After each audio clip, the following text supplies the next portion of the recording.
But we begin in BC, where the desperate search for two young children on Burke Mountain in BC is over. Two kids, aged 6 and 7, were found safe after what must have been a terrifying night alone.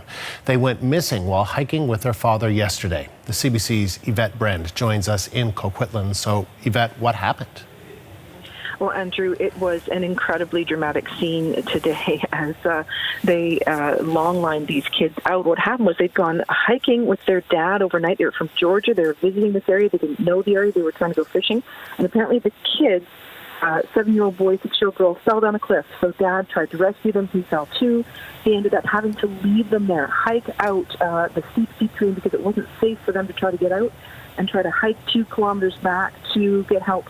And so the search and rescuers searched all night for them, couldn't find them, had a dog, had a helicopter. It's a very heavily treated steep area. It's difficult to find people.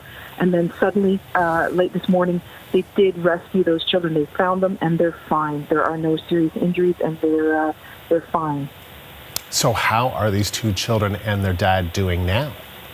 Well, we would love to talk to them, and we're working on that, but they've been taken to Royal Columbian Hospital. The dad was injured as he hiked out somehow. I mean, he had to take some risks, and they described it as a sort of a Hansel and Gretel rescue. They followed his trail back because he didn't know exactly where they were. He left a backpack. They found that, and then finally used helicopters to put a long line in with rescuers, and we watched them as they flew over us and were settled into a lot where I'm sure the rescuers described it was elation all around.